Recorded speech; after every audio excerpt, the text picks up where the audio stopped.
yo ñine mon nakka cala sidla saban jangote min be dending mola kuma kan wala min ko sunna dun kelle jamole menolo gambia kono anen gambia e bantala tuma do wo be mala ngani yolati bawo sunna dun kelle be mu kilineti ko li mu jamen kuntan wallelti nyantala furu kabboy wadiya mo min ka diya mola ni diya lambe wala jabi kande hanibi nyeman na kacala sidla saban jangoti sain sabula idea mun kala ko moli jabi nil londola ani horombo nin daji ko nin bunya foni wato minna ngam fata kamale nin ay kuma jawo fo ngala jawo mamun da kan ko anyanta kala nyani nyama continue la dia mola bang وليم كو دينو لبن بالمبولا من الكافر دينو لو ميتي بري الى ولول المكافر سايد الفوبت اللي سونتا مول مالي الى ولول المكبر بطل التي الى ولول المجرم بطل التي الى ولول مولتي من يالون كوي من دينو لون بري ولول المانسون ني مولما بري لامين ديندو ما شاء الله نولو كتمرلي ولا سونتا مول مالي بر دومورو مانسوتو دون فم مانسوتو لادو لا مانسوتو علما كوي سدالي يبودو لو يسدال جومي بودو كونو ينا يولو نتالي ya fo felentin kali adele yana jaman kuntam lo jaman koto barakadin dolu karal a hatri balo kan jaman koto men karalo mani fa fam fen ala tala ko jela wa ala man sabama man zakallanka abe min fona fo kan jang wala mu nyinti ko kuma fo la nyinti mado jela takkan la do manding wala mu nyinti ko arabu karannalu ikata sadadanul araboliya ni nata ni futara je wato minna ay kuma kan wala da ay tunkan bira ay tunkan ko wala ko kuma kan wala lifu araboliye na sada jurume bulo kono yana jamin kuntan lo janto mbe murndiro men kala kan jam folo sada dano min akafo nyim manke sinya folo to netulo kan nyim fo ata manke mo folo to min kan nyim fo etulo kan nyin biya mo bake ko arabu karannalu ikata arabu dule kata sada danina iko fod bak bari mba folo sada dano kiti be nyadi la sariyango kono sada dano sa fo e ko woman ci kasiti lafta nga fo ana ala ka fo alquran kono ko wa fi amwalihim haqqun lis-sa'il wal mahrum lis-sa'il jawala moti mi yalan kambe sulalen sada ba akata ka sada tiyo dani arabu li la ko min ka funyo mala jako lu pour ka di fuaro lula ede tata je iye danin sa fo ko daniro man ci kasiti de kilinde daniro mashru' shariyan ulama ti adatale moye mi yalan ko satol timmata fo ni atra ko mole muti mi yalan ko e jaato be kende yarin e balanta pour ka katoke ye sambe pour kata mol dani wo manda barin sa fo ko daniro wo sanyin wo kompeya bang wala mo wala bang anin moye tara nyin dino kono ay tara siring aka dindi ngol ba bulo kono amanta do kuoke aman fengo fenke aka wandi dingol bula aka foye ko alta sara dani nan atebe siring ade tel be jato be kende yari e kamen fok al mudiya adi se kato kenole al mudiya ibe semberi walla ila baluwo be gimal le ko woke sunna dun kile be ko woke de gimal le be kere min yalan ko nyindino kono molke duno city ikata siare la bandi tarin bawo be mu business o te bawo kam mol kumandi ka fo ko bina siare la fuwaro la hako ka busim muslim molula ka fo ko nal nata jang albe duwa kele Allah hajure de jarala wo be dino ko min to ma fan wala woni sada dano jumala fi samante yata ndara sada dani jumala fi samante yata nga sada dani na ngata nga mashru'o ke nga project of law min yalon ko radan ya min yalon ko mo se hekatu de ateli atna mbenyum ko mo fan tebe min fula kam fangole ma min yalon ko kan naso safa nyin dino ko ne kawaf ikan nasu wafu ke nyin dino ko no ikan nyin saf iyo bondi min to sariyan ko fo mo sariyan ko te bam safe kuma ka sariyan la mati bam kaatu mo safo ka kaatu mo da ka mulku ngol du nije ko ku jamalike moriya ko minnu ka kije ku jamalto fo wal da tale ba wolu manda bar ni wala kitiyo gibe wala jawya talako bar hanni ko aman jawya bar fo be sariyan ko no bang fo mashru'ati bang o man ke sariya wonde ko dandire wodda tala ko woto ni ta dandire o kenan wala ya tin namba fole ko wala min nukata ka dandire o kenan inata ye jamengol lo wo jamengo folo yela banko nyinyandi kati ye fen kendo loje mi yalan ko mole si salije hanni to yalo ngani ya jaw yala ko bar mole si salije min yalan ko wala be sallani ngani ya kendo la ala bato kamma mole si fonyandinge wona fa wotalde bari min yalan ko atle min yalan ko ala ka mol ko mande dawoda ala be gamolu londila ala ba fula musoli ko al nanan jang din ku duwale mo ni nyata jela haajale be jarara ala mo la ko tara birin siare ko nin ku jamalu fo mo sariyan wala tibam wo man ke sariyan de murke baade ni onen dandiro suma ye kompeya i man kili yade ikadi amo min fotending iteke e kale fongol de wa nyaari adata nte ngata arabul yan ko kalen so sada ba fo wala munti ha wadata ne balete ite bi ite hanyina bi iko kata araboliya yeta loje iko kata tablo ko sije ko mole bina gamolla walla ko bena siyale kala je araboliya ite hanyina wala kata man ga sariyante bayante hanyina ta araboliya nga sada dali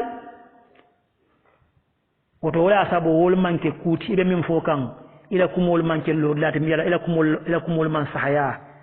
ya jele asada muslimu ya ta dandiro kenan ayata ay jamengolo ela diamo fana kono jako wolka dindingol minnu ikafo ay wolka min fo araboliye ate fon sala ko mo sen kanno moliya moyle ni wolta araboliya isa fo yako ñi dingol mo kafiro le ñi mo molde min yalan ko kafir e fama wal mo fonko e kabru batlal lelti e ka kabru bat ko mo fo to nyaala mo to nyaalti na sufi kunda ndonga min tawla mo ñinti ko kaburu bato mol ka wakelen ko wala kala al kamfa wom to nyalti de ni momo kata nyin kaburu to ko kata siyar kije ko ka barako le nyini furela je ika kodo kije ka foko ni duata je wala ko ibe barako ka men fok at-tabarruk bil qubur wom kaburu bato to man beteya ma foyta duwa furede bare ko kata duwa le nyini je ko tla haajo le be jaara ko kaburu bato de ko morke ba ito bayo nola de ngona al kafu wahabiyal ñu al kafu wahabiyal kila la sunna kila la ko bayi o mo safari sari on kono ika famule woto sanyi mune mo dayloti wo ko la e kumo min be kembendi ko ni woltata araboliya wol ka kumo min fo ye kumo nyinta ya tembe ni nyami nyama ibe faniyale la katu ite mo kilim bulo mutala Gambia Senegal Guinée Bissau Guinée Conakry Côte d'Ivoire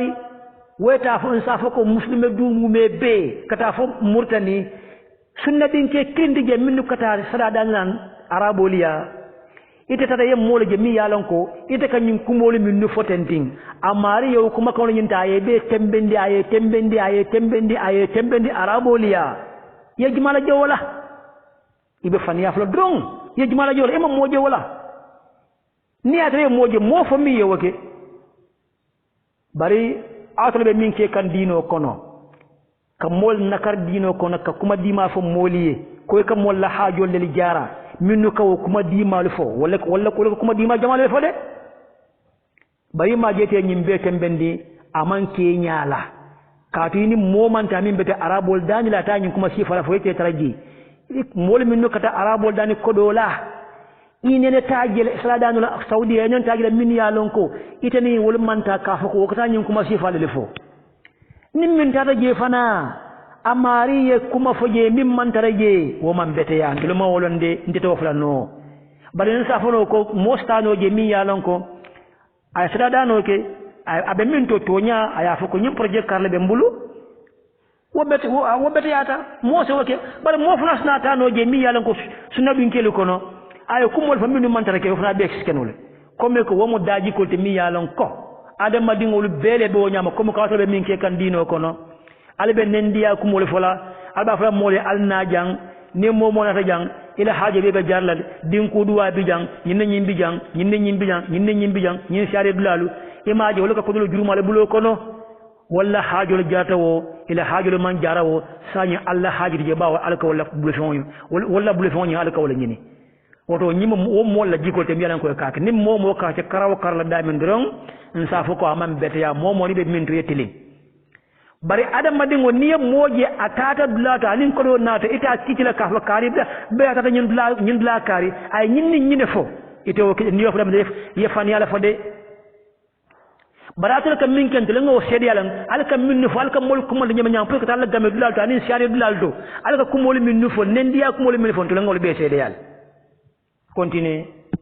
idun ke kalika fo yonko in aradna illa al husna ndel malla fen fen ngati munesi be nyindiro ke kamena wolo nyinyandiro don ngake wole kam nani jamol lo wole kam ala taala ko wallahi yashhadu innahum lakadibun kono to filiman so jalla wa ala man sabama sakallanko abe shedi yari ngayele abe abalon dinne ko nyini mo wulo leti be wuliyale da ha jimalle mo wati minni yalan ko ya masjid darulo beren jamane kotola kira jamanu la min yalan ko ya masjid darulo min yalan ko ya masjid darulo alugano ka diamu walla bara ma fo ko min bodla min yalan ko wolle ka bojang ikata saudiya ikata sadana arabuliya ikana ka jamengol lo ibe fani yalla ndelo mo wolonde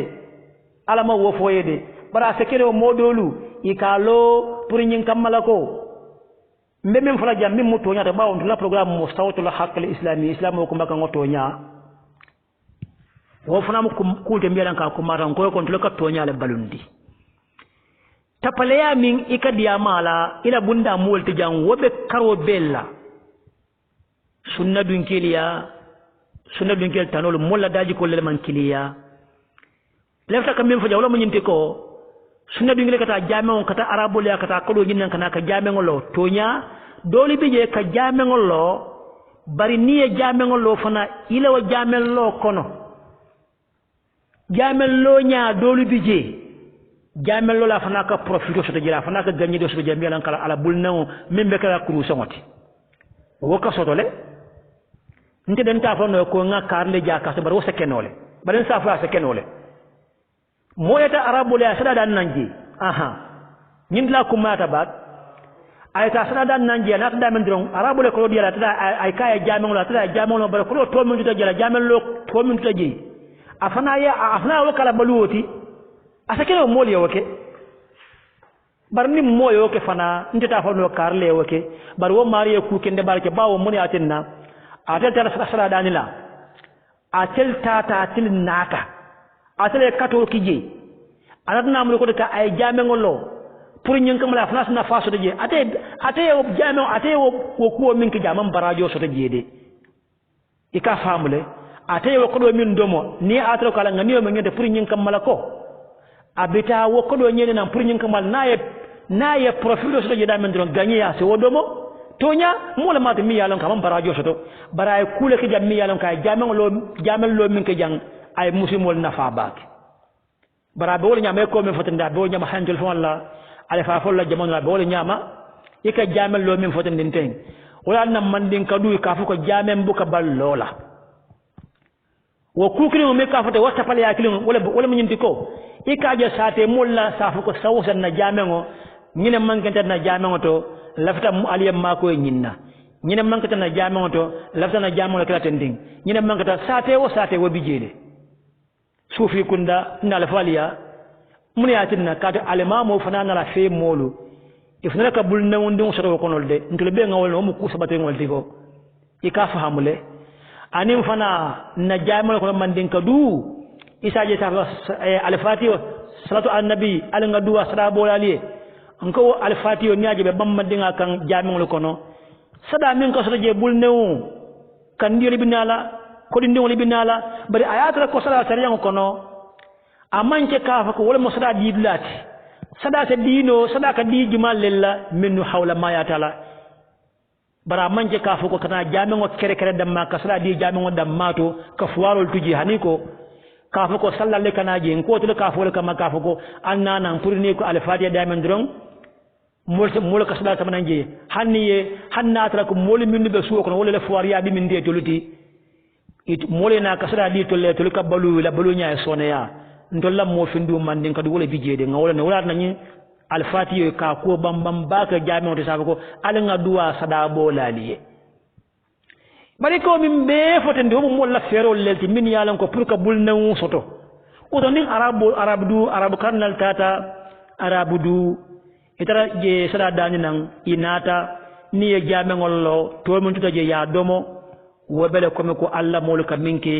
ye molu kumande gamola ye jansol dila wo janso nyi min tuta je ifana ye domo ye molu kumande siare la ye jansol dila wo janso min tuta je ye ganye min soto je la dépense ko la ye wo domo abo nyama min bala jamo do computer min fokan ifana kam molu kumande min nan na jamo nsulata nyinna wol mu kuulete minen ko ɓe diino kono aɓe siyaɗen suufi kunda ata wo kuukilen wala mu woti yakaramdele woto on safa ko ele kuma beñata continue ko tege woto ñim bukkuneke jamon men ɓeɓe loorin tu ni kaaliyon koye sele ɓe alanala kiilade la kuma kamo fokela o jamo kono la ala foye ko alɓe wuliyale la ala la darole mo jalla wa ala man sabama sakallanke o ala la banke ala foye alɓe wuliyale la kaɗi tele yalo muni la kam muslimolu tala wala dano mun nayte ɓe min fo ka hane mbiide ime daha nten dahala ila faniya fola ye sunna ɗum keli ye jamio min beelo ñim duniya kono ka munta nga gambiyata ngoke kilinti itlaf la fola wol mol buka ala to foje buka kila foje ha iko bo faniyalde e morke ba téléphone bo faniya fola wallahi hani fe mol ini minni bebe kukilin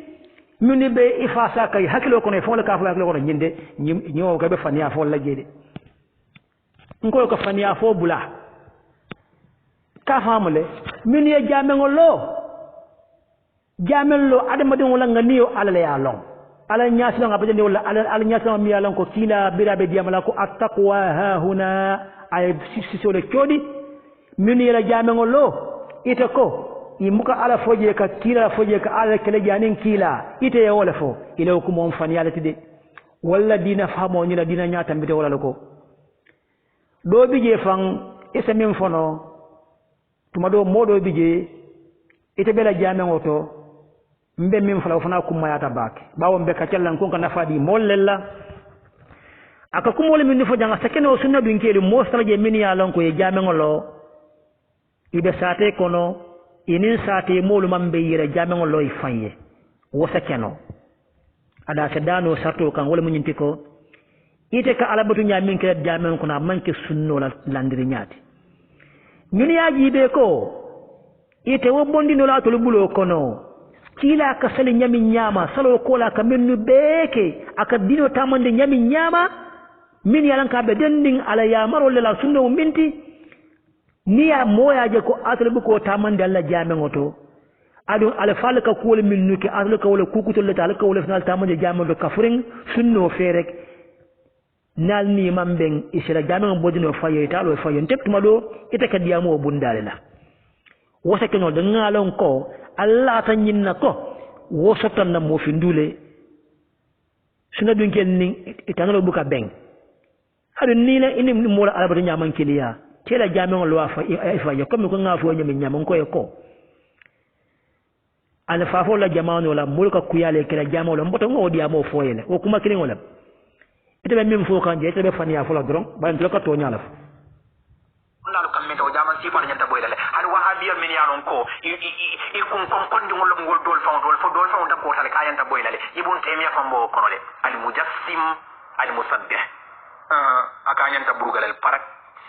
yo sani nyin jama men telen ala taala ala kuma kan wona findi ni alquran ko no kila na ta moriya mari karbo khisa to fam ya nyame itata jama o nyinta ka jali ka be boyni ka burga ka jali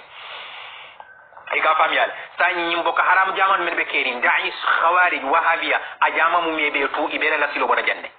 yalo fempendi isa fendo je mi yalo la silo bara bad la sir kun tamole mu amanyan kake hakikatan fendo bi je mi yalo la silo bara la sir barakati mu nyanta kakile hakikatan kanan soso nien soso jettinya ebe wuliya folla ila nyimbe ebe nyimbe foka nyinkumo nyote badati nde ebe wuliya folla je faniya damma bo damman ne fokam ifon yal no ko be faniya la fokam e ka fahamule jamen wala kuon ka même foje de wala sabatirinji ite mola jamen o chodla miela jamen lo e ka fa ko len jamen mo jamen kuntangoleti ha ye jama men lonon kila jamana ko afnya ko masjidi drar wo mo wolati ala silo bodo jeni be faniya fole la mim mu ja wala mu nyente ni mo ye jame ngollo e kita mo leti min duniya kono ibe kafo kafula ko nyin dino ko be mazhab le to bari yalo nyine kamma to nya ila ngani o pour que mawle fatande kam musumul batare wobele ko masjid dirar sawu jimalati nyine mo kumoti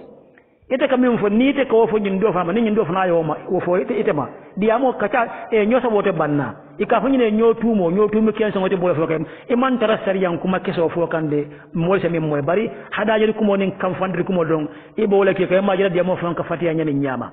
ibu ka fonin daji ko la ibu ka fonin horomo la ibu ka fonin bunyala bare ka diamo ka diya te nyani nyama kila ka fo min wala ko inna mimma adraka an-nas min kalam an-nubuwwati al-ula idha lam tastah fasna' ma shi'ta amanta be diya nyekul kila rek fokila le mafu hakikatan man sanna fi islam sunnatan hasanatan anin kata man sanna fi islam sunnatan sayyi'a hakikatan kanon soso ni en soso e set mi se khatara wala na imam bukhari ko même folo ha nyin sanna membe dending atogodum mo la te fala kafiro ne mutai la te fala ko yanko alen dugu nga arakam fula salo ka sali janni ke fa ako même folo ha sanna wala kila la sahabo do ni manyi la ko babil ko baybulom bam ni hatra manyi ba kila la sahabo do wala o sunna kanke yandi jaboli yamuta janni ke fa alin songa arakam fula sali atele wo sunna kanke yandi atele wo dundi ni al islam o kono hakikatan kula folo ni wala anyi maba yo sa mbadi muslimo ngata lonna la bangi oto mbesulal wa hadir bulula mbe min fara jan wala munyinte ibra nyinde min fo kande de ka fami kila ka fami ko man sanna fil islam sunna hasatan momi e fenke sunno kono bari woni la nyin diamo ibe min fo kande de manke bunda kilinti malam muniyat na yana ta baro kam wala sabahan wo nyaw mbe fendim fo laje wala munyinte ko kafenta kila kafminda ko man sanna fil islam sunnatan hasanatan wo man kanyinte ka fuko imari ye mire fennati imaje nyin hadisu atul ma faham nyin hadisu akoyta ma kalma faham wala munyinte ko wala yatinna atul ka kuke dino kono mi yalon ko man taraji tafundolu to anin kuma kan wal nin kebaro lu min man taraji min man lasri soto e ka faye ko ha ni yalif ni yo bondal bul drong sunna dun kele min yalan ko londiti yolle muti ni yo ko baydere ko bidan wala mate drong alko kila ko man sanna fil islam sunnatan hasana imaje alma fama alko alka nyim lamu diamo digan ka jam fata ba okay je alman dino famo le atinna bar nyim ikam min foten den salo nim moko sahabiyo men ta kombe ko mo nata mi yalan ko e akabe fa e ka ko mbadanga arkam flasali wo man ke bidan wati de yalon arkan fula kawsa ka arkan fula sali we naslo so sariyan kono le wala salatu rak'atayn arkan fula ka sali salo mu sariyan le woto wo manke ko atle kamen fuko bid'atan hasana al kamen fuko bid'a wo manke wote de bari atle ku jamal ke dino ko min yalan ko mal lasli soto monata moya ka ko be fala ka okay ina fam janni bam falu ko mbadanga ngasali salo mu fandari wonde ne nafilo wala silo sariyan kono le baatul yakul minuke dino kono isiatal de min yalan ko malla silo soto bar ni wol min wo kula silen tan dino kono ni yal bu comité botam min fo kam sayla diamo mbatra wala bri ko kila horomo bri yof wala silo sariyan kono min tolo to amal la silo sariyan kono du'a kono ala tano yewo kuma kan nyinta ya londe ya ala tofo yana muru ko take ya annabiyo mo horomo ta yala afara sariyan kono minto wo mal lasri soto bare wasifa atlu ba fala ko ni al alfal yok dami do safa ha wala men ko kila ko man sanna fil islam sunnatan hasana yiman ke bunda kilinti songo mi yalon ko ite ku nati sariyan kono sunnatan hasana sariyan wala kerekero ka timmandi nyala mi yalon ko wala sonayata tariyata wala musnatun hasana bara manke kukuto kijede ika fahamule yo woto womu wobunda nyineti sai se continue diamo be jam farim bak ale dalilo dinna alquran ko no memba itan ko jaman kuntan sifaru ala ko anyantal turkalo yalo ala ko jang anyanta ka boy woto alfana an son dalilo la nan kabo alquran ko ka ko hani anyantale mboka haramol mbal batuni daisol khawarij wahabiyat mbal muslimul lonnalu ko ebe diamo en be foka hanbi ila kuma kini ngoy ba bambande kan ni me fonyo ngabe mam fonyo pour ka jabiro kela alqur'anu kam min fo wo manke ka foko sunna din kila ka jamengo min lobi wa jamengolu ko wolemu man atodi wolemu batar jamengo le tay mu kuntan jamen kuntan wala nyanta pour ka boy ko alqur'anu ko wala fo nka fo ko wala manke to nyaati kila jamano ye misra min ka fo ko masjid ad-dirar alqur'anu ka diamul halibi saye wala ta'wilu ya ta'wili ya kenyin jamengo le we ba faniya fo laje ta'wilun batil nga wala foye ila ni dia ko kam bari fo yalla ko be fani yalla de continue ila dia mo la koteki لا يجوز بناء المسجد الجديد بقرب المسجد القديم ما دام أن المسجد القديم يتسع لأهل الحي ima je jam fana be irinda kulo ko no koteki yeti ñaaro ko jan tiñaaro fula iko la yajuzu bana'ul masjid bana munum bana'uti la yajuzu bina'u amanke bana'uti oto ngo en kam fo la karango mammo imaje imurnan koteki ye kuloma yeti ñaaro ke idiamude ko madama annal masjidul qadim image ofuna yeti ñaaro ke yeti ñaaro fula ñan koteki ila ñun kuma ko ngol madama annal masjida le da amanka annal masjidu kato anna harfa nasbun wa tawkid ko to la kulo fo man foko yaajele yo sa continue ko tek ngata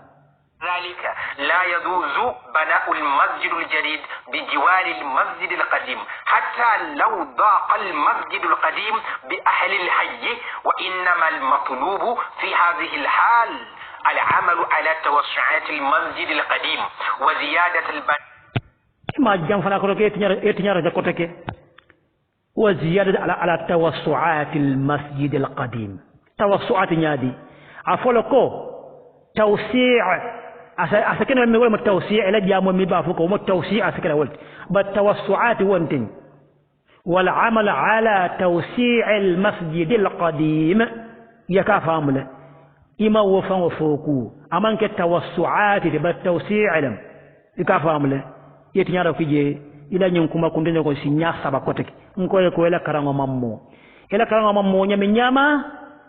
ila daji ko mammo wala nyama ila londo fana sariyan ko na mammo wala nyama continue fihi yattasa li ahli al-hayy lonna liko amandaka kam masjidu kutama londi koto ma tarala madamanta koto ma be okay na audio sabanjang fana ngamira sia kala sa imbe janda jam fana ngata nani jam kamana ka continue ka jabiro kala kuma kan wala